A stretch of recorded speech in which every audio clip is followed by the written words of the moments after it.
Muy buenas tardes, ¿cómo están todos ustedes? Espero que muy bien. Agustín, felicitarte por este congreso, la verdad que un éxito en concurrencia y bueno, una exquisitez todos los paneles. Me vine lo más temprano posible para seguirlo muy de cerca porque la verdad que los aportes han sido muy valiosos. Y bienvenido en esta idea de federalizar también este Congreso Nacional de Defensa Nacional, que por supuesto hoy la defensa está como, este tema está como en auge, ¿no? O sea, obviamente tenemos un mundo en guerra y aquellos que venimos trabajando este tema, a veces nos encontrábamos en mucha soledad. Y de repente, bueno, por supuesto el mundo obliga también a repensar este aspecto y bienvenido sea esta concurrencia. Permítanme decirles que, en primer lugar, quiero celebrar que este encuentro que se hace en este Partido Justicialista Nacional se hace bajo la evocación de la figura de Cristina Fernández de Kirchner.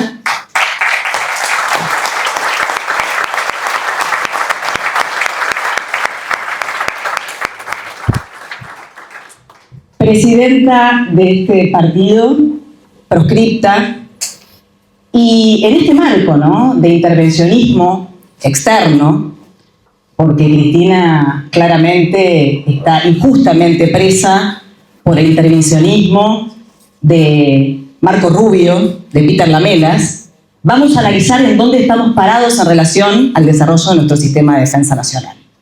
Texto y contexto, ¿no? En principio, también quiero decir que celebro un peronismo que debate y que propone. Y la verdad es que traje algunos apuntes que quiero compartir con ustedes, pero hice un montón de anotaciones que me fueron disparando ideas y bueno, voy a tratar de ser lo más ordenada posible para desarrollar. Escuché la mayoría de las intervenciones y me llevaron a una primera conclusión. Necesitamos recuperar el pensamiento estratégico. ¿Qué es el pensamiento estratégico? Es pensar en priorizar los objetivos permanentes y prioritarios, valga la redundancia, y no sacrificarlos frente a objetivos secundarios o objetivos transitorios o de corto plazo. La defensa se inscribe en esta necesidad. La defensa es un objetivo estratégico, es un objetivo prioritario para cualquier proyecto nacional y es un objetivo, por supuesto, permanente. La primera también reflexión que me surgió cuando escuché los expositores es que en qué momento siento, esto es una autocrítica sin beneficio de inventario, nos desviamos un poco de ese pensamiento doctrinario peronista respecto de la defensa nacional que por supuesto contenía un fortísimo pensamiento estratégico. Sobre todo nos desviamos en función del fortalecimiento del instrumento militar. Para esto, claramente, sé que hoy lo nombraron en alguna oportunidad, hay un texto de lectura obligatoria, considero yo, que aparte es muy fácil de leer, que es la conferencia de la apertura de la Cátedra de Defensa Nacional en la Universidad Nacional de La Plata, el 10 de junio de 1944, dicha por Juan Domingo Perón. Es la Biblia del pensamiento estratégico de la defensa nacional. Ahí Perón, en 1944, nos planteaba una primera contradicción, ¿no? Nos decía que, bueno, el peronismo es profundamente revolucionario, por supuesto, y nos planteaba una primera contradicción que es una dicotomía. Y nos hablaba de dos caminos posibles para la nación: el neocolonialismo o la liberación. Arrancamos este congreso evocando la figura de Cristina y dando cuenta de un gran intervencionismo de factores externos. Por lo tanto, podemos confirmar que esta contradicción que Perón nos decía en este documento que nos legó, sigue tan vigente como aquella época. ¿No es verdad? Los límites de la autodeterminación de nuestro pueblo son bastante condicionados.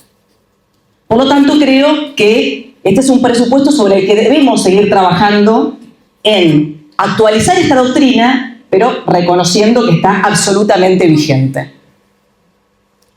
De allí saco tres conceptos fundacionales y fundamentales de la doctrina peronista y de la visión estratégica de la defensa que nos legó Perón. ¿Cuáles son? Claramente, la nación en armas. La nación en armas nos remite a entender lo que recoge también el artículo 21 de nuestra Constitución Nacional. Todos los hombres y mujeres argentinos estamos obligados a armarnos en defensa de la patria. Todos los recursos del país tienen que ponerse en movimiento en esta visión estratégica de la defensa nacional que Perón nos enseñaba. El segundo concepto que Perón nos enseña también en este discurso es el de la guerra total. Creo que Sergio Is habló y dijo, tenemos que hablar del concepto guerra. La defensa es eso, es prepararnos para la guerra. Bueno, ahí el viejo apotegma romano, ¿no? Si queremos la paz, debemos prepararnos para la guerra. Perón no tenía este prejuicio, Perón hablaba de la guerra total, de este concepto, para explicar lo que tiene que ser el esfuerzo de la defensa y la nación en armas. Si la guerra total, decía Perón, se desarrolla en todas las dimensiones territoriales, aéreas, marítimas, espaciales, pero también en todas las otras dimensiones no tangibles, sociales, económicas, financieras, culturales.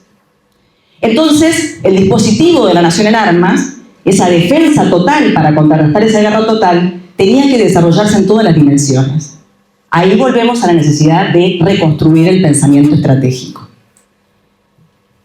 El tercer concepto que recogemos de esta doctrina, que es la nuestra, y que la verdad que es una partitura muy vigente, es una melodía muy vigente, es el desarrollismo. Perón era un militar con un pensamiento estratégico desarrollista, y concebía el desarrollo industrial como parte también de este dispositivo de defensa. Perón es de la camada de los industrialistas, militares desarrollistas como Mosconi, como Savio, como Guglielmelli. Ellos entendían, y recién decía muy bien Mirta, que el desarrollo de la industria pesada era fundamental para el sistema de defensa. Y era la planificación de ese sistema de defensa total frente a la amenaza de la guerra total que él en ese momento conceptualizaba en esa Argentina de 1944. ¿Verdad?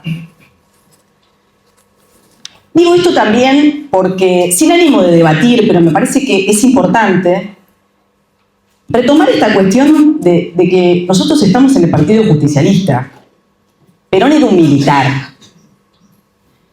Era un militar igual que el ministro de Defensa actual. Perón fue ministro de Guerra. Perón fue 3 veces presidente. Quien puede lo más, puede lo menos. No cuestionamos a este gobierno porque tiene un militar al frente del Ministerio de Defensa. Cuestionamos a este gobierno y al militar que está frente al Ministerio de Defensa porque sigue a un gobierno que tiene claramente una dirección apátrida, una dirección totalmente antipatriótica, porque está haciendo pelota nuestro sistema de defensa nacional. Acá veo a muchos funcionarios que estuvieron en fabricaciones militares, en complejo industrial militar, en áreas de planeamiento y de formación, en áreas en donde se reparaban las cuestiones que tienen que ver con el bienestar social de las fuerzas, y no hace falta abundar en cuál es el nivel de destrucción que está llevando a cabo este gobierno. Lo saben todas a la perfección.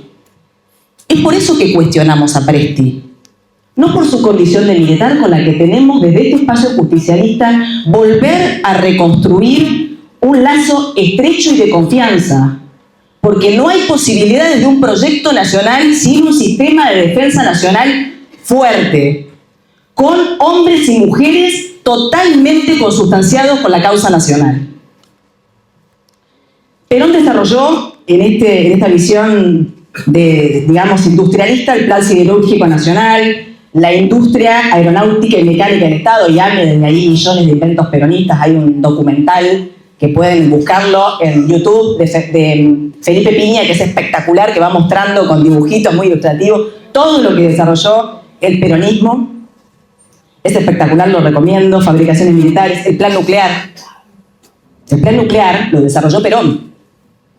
Obviamente que el plan nuclear es una industria de doble uso, que se llama en términos militares. Obviamente que es un presupuesto de producción energética. Pero ustedes saben perfectamente cuál es la aplicación del desarrollo nuclear en la defensa. Y después vamos a ver por qué está pasando todo lo que está pasando en relación al desmantelamiento del plan nuclear, ¿no? Pero Perón hizo el plan nuclear. Y no es casualidad que también reivindicamos a Cristina. La primera central nuclear se llama Juan Domingo Perón y la segunda central nuclear se llama Néstor Carlos Kirchner, ¿no? También me parece que esas son las cuestiones que indican que todo tiene que ver con todo y que hubo algunos argentinos que realmente la vieron. Dicho esto, voy a seguir diciendo lo siguiente. Cristina Fernández de Kirchner, en la 69 Asamblea General de Naciones Unidas en 2014, recogió este documento de Perón y recogió estos conceptos. Y habló, Cristina, en esa conferencia, de las nuevas formas de la guerra. Empezó a hablar de eso, ¿no? O sea, como precuela de lo que avisoraba que se iba, porque vieron esa cuestión que tienen los estadistas, ¿no? De poder anticiparse a lo que viene. Y habló de nuevas formas de la guerra. Y habló también de la necesidad, en el 2014, de recuperar un sistema de defensa nacional que realmente sea el núcleo y el corazón de nuestro proyecto nacional y popular. Creo que hay un mensaje importante que nos da Cristina en esa conferencia en Naciones Unidas. Esto es un poco la visión del peronismo en relación a la defensa someramente, ¿no? O sea, conceptualmente. Ahora vamos a ir rápidamente al mundo, en donde ustedes ya desarrollaron un montón de cuestiones importantísimas, de miradas desde el punto de vista de las relaciones internacionales, y vamos a decir claramente que muchos analistas internacionales dicen que estamos transitando la Tercera Guerra Mundial. El Papa decía que es una Tercera Guerra Mundial en partes, que tiene conflictos que están estrictamente interconectados, por lo tanto no llegan a todos, por eso este carácter, esta dimensión de mundial. Muchos de ustedes hablaron de crisis de hegemonía, de fragmentación multilateral, de guerra asimétrica, de guerras híbridas, de disputas por los recursos estratégicos. Obviamente esto tiene que ver someramente con un análisis, nada, simplemente de numeración, merece prácticamente un congreso cada tema, así que Agustín ya tenés varios compromisos, pero claramente estamos frente a un mundo en guerra. En este plano, la Argentina, para diseñar un sistema de defensa autónomo y soberano, tiene que pensar en hacer un diagnóstico de cuáles son las cuestiones que tenemos que reparar en cuanto a qué debemos defender o qué debemos diseñar para la defensa de las cuestiones que pueden estar hackeadas en un mundo en guerra, cuáles son los intereses que pueden tener potencia sobre lo nuestro, ¿no? Entonces ahí tenemos que reparar, por supuesto, en la bicontinentalidad de la Argentina. Por ahí vi un compañero que trabajó conmigo en seguridad, que es cartógrafo. También merece la bicontinentalidad un congreso.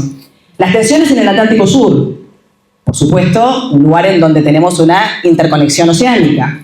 Los recursos estratégicos, el litio, el cobre, el uranio. Los recursos energéticos. Bueno, ya vieron, ¿no? Lo que está pasando con la eléctrica argentina, con las hidroeléctricas, con las cuencas maduras, con ICRT, etcétera, etcétera, etcétera. La infraestructura logística, el desarrollo satelital nuclear, los territorios anecuménicos. Ahí vieron Reidel cómo hablaba de la Patagonia. Ahí vieron Silicon Valley, interesado por nuestra Patagonia, un territorio anecuménico en términos de defensa, territorios vastos con condiciones de poca población, por lo tanto, más vulnerables para los ataques y las amenazas de ocupación territorial, que no son a veces tan convencionales y tan claras. Y ahí también vemos la estrategia no solamente de la Patagonia, como saben ustedes que existe este interés de Silicon Valley por instalarse con los data centers, que también tienen aspiración de defensa, sino también vemos bien la estrategia de desarmar el complejo industrial en Tierra del Fuego, precisamente para generar más sectores vulnerables y anecuménicos. En cada una de estas cuestiones podemos concluir que el gobierno tiene una definición de la política de defensa, que es una política de desnacionalización estratégica. Eso es lo que está llevando adelante el gobierno.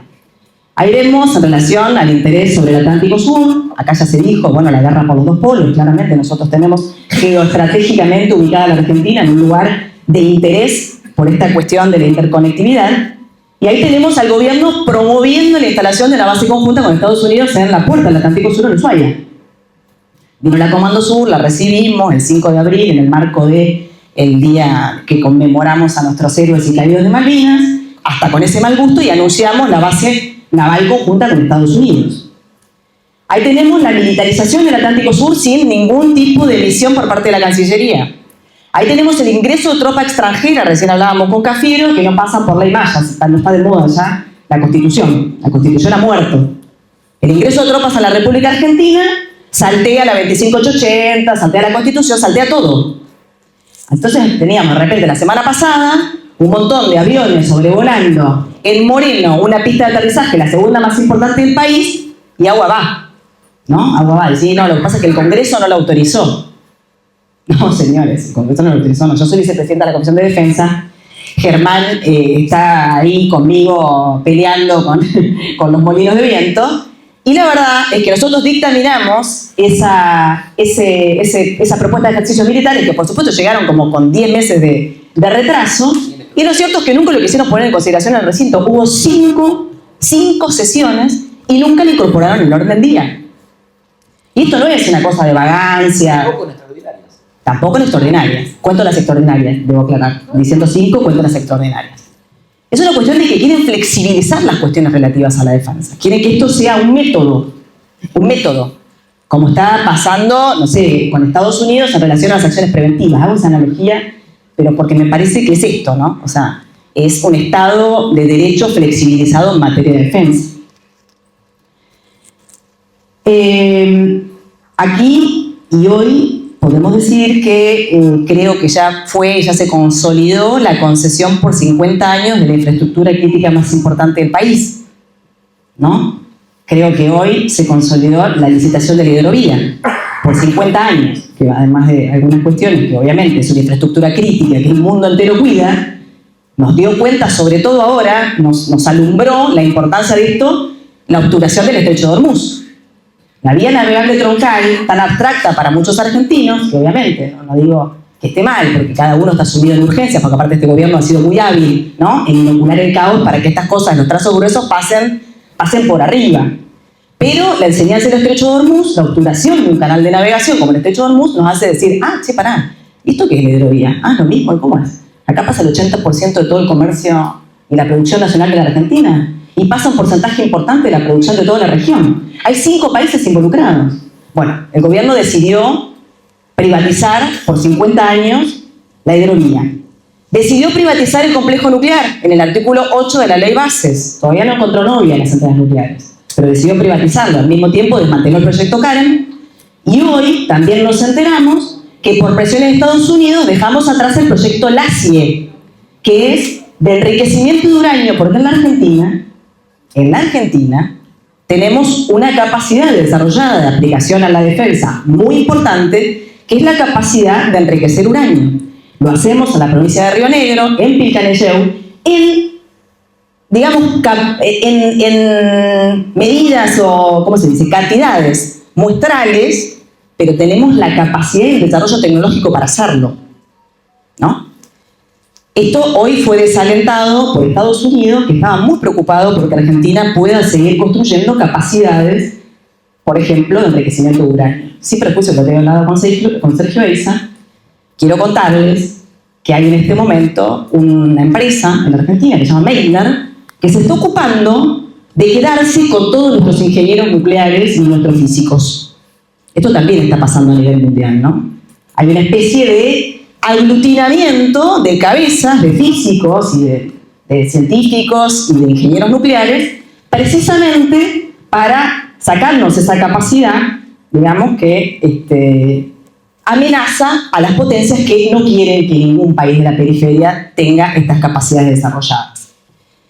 El acuerdo de extracción de minerales críticos, ¿vieron? Lo celebró Kirchner con Estados Unidos, que pin que pan, y ahora lo aumentaron con un super RIGI, para que se lleven todo.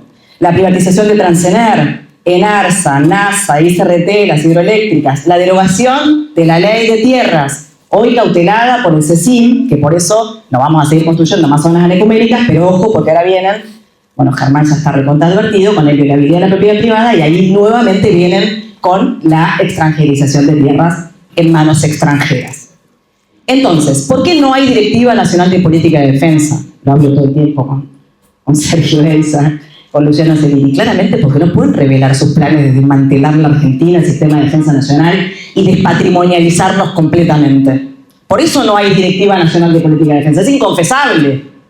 Pero seríamos muy tontos si no desmenuzamos esto, si no desmontamos esto, si no lo vemos.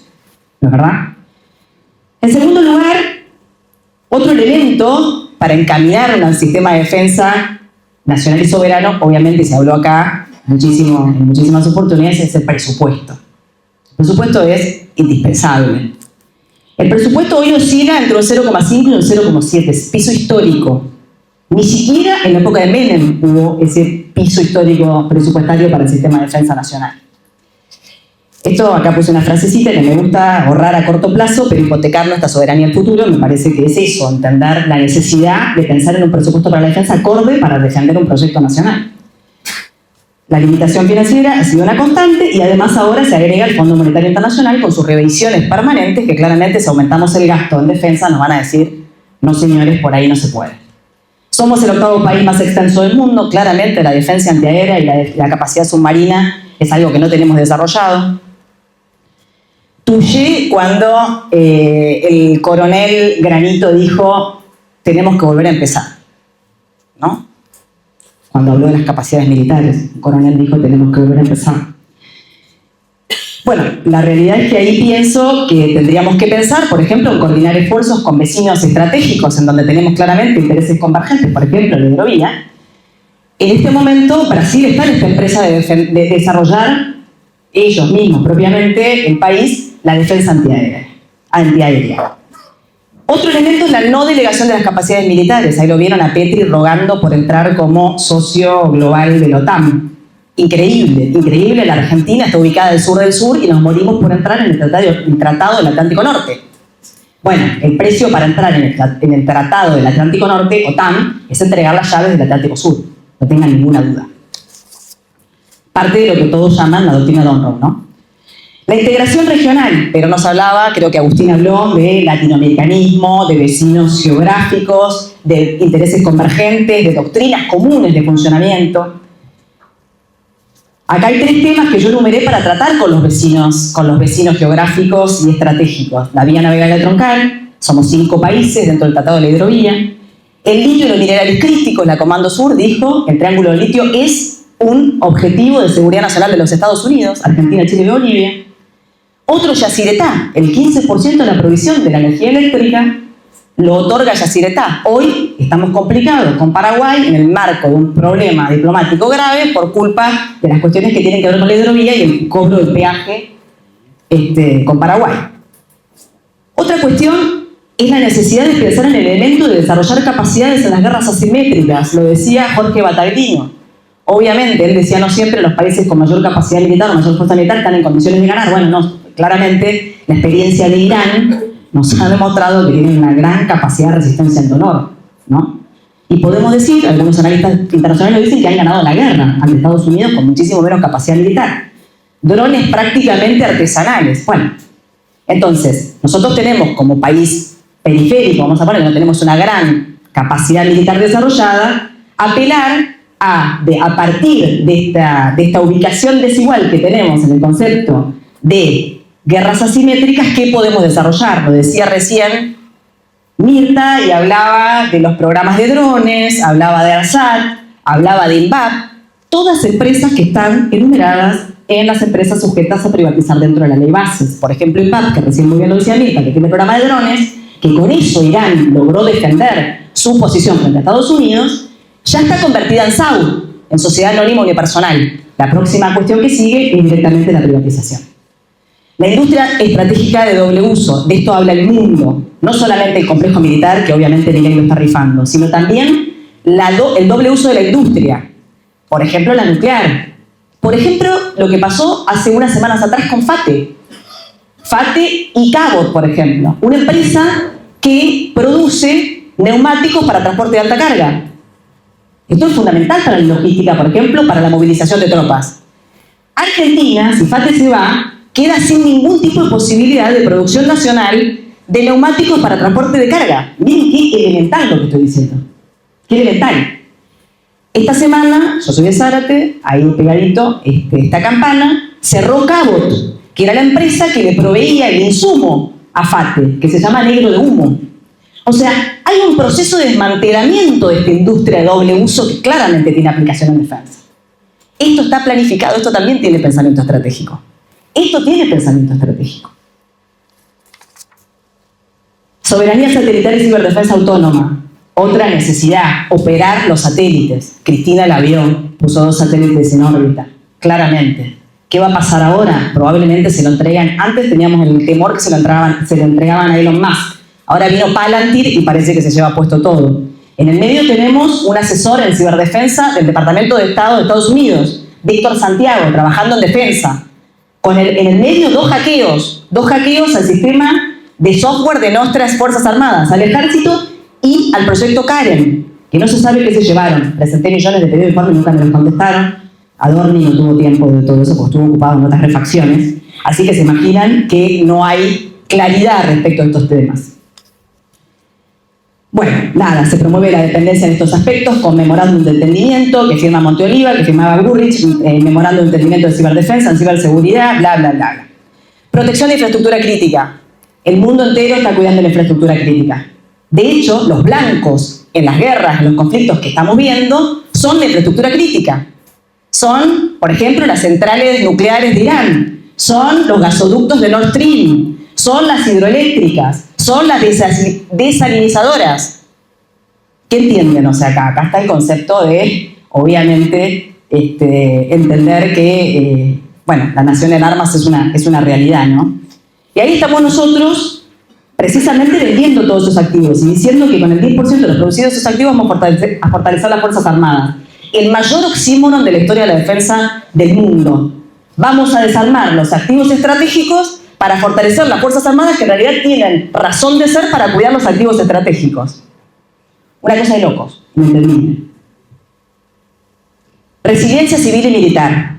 Acá quiero decir que muchos países de Europa están volviendo a discutir el servicio militar obligatorio.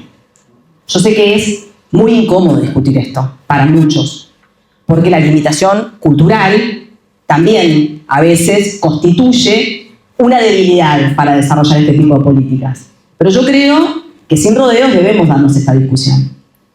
Sin ir hasta ahí, que estoy casi a punto, Germán, para ese proyecto, presenté la ley de reservas y presenté la ley de movilización, que también tiene que ver con robustecer nuestras tropas y pensar en que tenemos que, por supuesto, consustanciar nuestra nación con la defensa. Ahí tenemos los problemas, las limitantes de las cuestiones salariales, las cuestiones sanitarias que ya conocemos, la situación de IOSFA, etcétera, etcétera. Francamente creo que nuestra debilidad institucional de la defensa ha sido un problema grave de falta de visión del sistema de defensa como una política de Estado. Y creo que acá tenemos que, para empezar a discutir seriamente el 1.27, que yo confío plenamente que vamos a lograr volver a tomar las riendas de un proyecto nacional, tenemos que realmente lidiar con alguna resistencia cultural que tenemos dentro de nuestras filas. Quiero incorporar rápidamente una cuestión que les traje para pensar de cómo se instrumentaron estas cuestiones que llevaron a que la Argentina pueda ser víctima de todas estas avanzadas, ¿no? Y acá creo que lo que explica este fenómeno es lo que yo llamo, en realidad porque estudié muchos autores, la imposición de la paz periférica, ¿no? Entonces uno lee, de repente, en un mundo en guerra, que Trump amenaza con bombardear Irán si no acepta un acuerdo de paz. ¿No? O sea, Trump te amenaza con bombardearte si no le das el Nobel de la Paz. Fue así. Como no le dio el Nobel de la Paz, quería bombardear al mundo. Entonces, la imposición de la paz periférica claramente es una forma de inducción al desmantelamiento de las capacidades militares. Así lo entiendo yo, y entiendo que la Argentina ha sido en gran medida víctima de esta imposición de la paz periférica. En este contexto, la paz se vuelve sinónimo de sumisión. Cualquier intento de desarrollar la defensa propia va a ser tildado de agresivo. Son mecanismos de dominación que consolidan las asimetrías, ¿no? En un marco de guerras asimétricas. ¿Cuáles son las formas de inoculación de esta imposición de la paz periférica? La invasión y la ocupación militar directa, la intervención y la presión política. Escuchen lo que dice la intervención y la presión política. Se utiliza la influencia diplomática y económica para disolver el poder militar de una nación, a menudo bajo el pretexto de estabilización o democratización. Yo creo que un poco víctimas de esto hemos sido, ¿no? Tratados internacionales condicionantes para la periferia, por ejemplo, el Tratado de No Proliferación de Armas Nucleares. ¿Qué establece el Tratado de No Proliferación de Armas Nucleares? Que va a haber potencias que sí pueden tener ojivas nucleares y va a haber una periferia desnuclearizada. O sea, no es una ley justa para todas las partes, o sea, no es igual para todas las partes. Identificamos, así de grandes rasgos, en Argentina etapas de aplicación de estas paz periféricas, del golpe de 76. El golpe de Estado, donde se importó la doctrina de la seguridad nacional, las capacidades diezmadas post-guerra de Malvinas y el embargo de armas que todavía pesa sobre nosotros el veto británico, el alineamiento automático del turco Méndez durante los 90, que es un proceso muy similar al de ahora, o sea, relaciones carnales, consenso de Washington, desmantelamiento del complejo militar industrial, desmantelamiento de la industria de doble uso, venta de activos estratégicos, en ese momento YPF, aerolíneas argentinas, ferrocarriles, comunicaciones, todo capitales extranjeros, y también la integración de Argentina a la OTAN como socio extra-OTAN, delegando la capacidad militar en otro país. El rol, por supuesto, del Fondo Monetario Internacional, el FMI, la deuda externa como mecanismo de dominación. Y por último, la paz de la postdictadura, que, entre otras cosas que merecen mucho análisis, tuvo un saldo para la defensa que fue el desprestigio militar. En ese momento, sin doctrina de defensa nacional, totalmente, digamos, alineados a Estados Unidos con la doctrina de seguridad nacional a cuestas, la transición democrática argentina en gran medida fue celebrada por Occidente como un modelo de pacificación, pero esa paz significó la aceptación de un rol subordinado en el sistema mundial. Podemos decir que este proceso de inoculación de la paz periférica consolida un proceso de desmantelamiento de las capacidades militares, inducidas por un intervencionismo externo, por el FMI, por el Banco Mundial, por el Consenso de Washington, que opera en lo económico, en lo político y también, fundamentalmente, en lo cultural.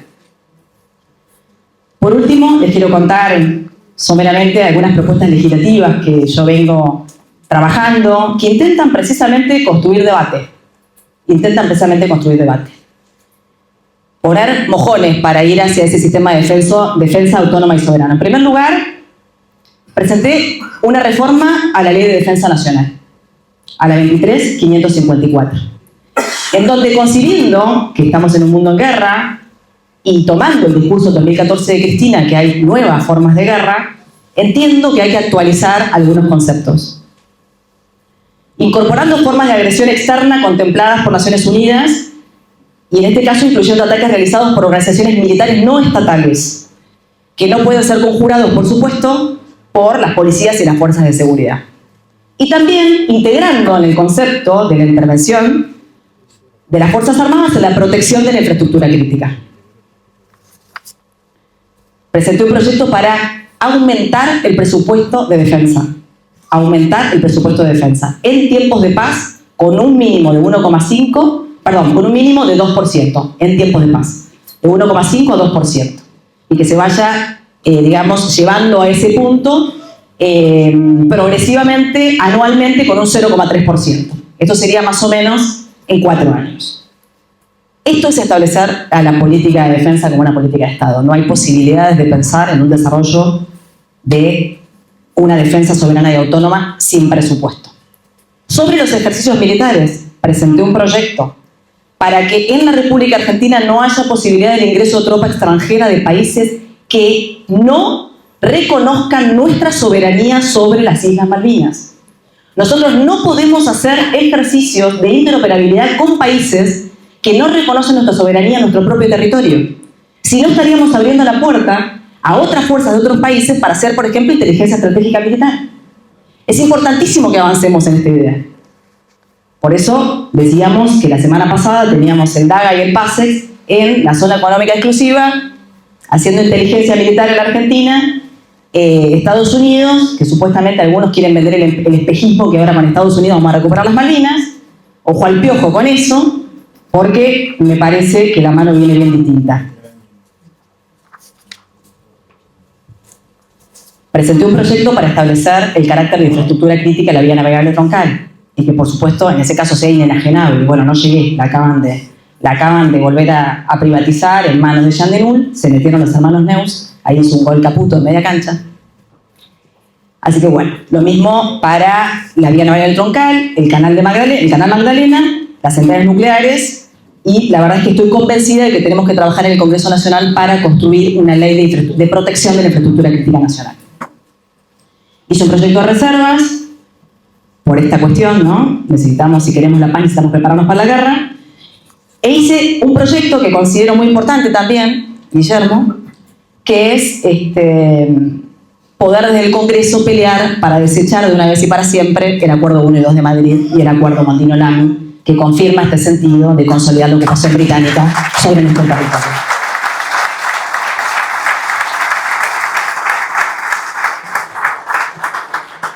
Espero no haberlos aburrido. Por último, me voy a despedir con una frase de esta conferencia del general, el 10 de junio del 44, que citando a San Martín, dice lo siguiente: en fin, a nombre de vuestros propios intereses, les ruego que aprendan a distinguir los que trabajan por la salud de la nación de los que meditan su ruina. No nos expongamos a que los hombres de bien se abandonen al consejo de los ambiciosos. La firmeza de las almas virtuosas no llega hasta el extremo de sufrir que los malvados sean puestos a nivel con ellas. Y desgraciado el pueblo donde se forma impunemente tan escandaloso paralelo. Para cerrar, así decía San Martín, las grandes empresas, como por ejemplo la defensa de la patria y la defensa nacional, están hechas para hombres y mujeres de coraje y para darle una pátina cristinista. El que no tiene el coraje de hacerlo, que se consiga otro laburo. Muchísimas gracias.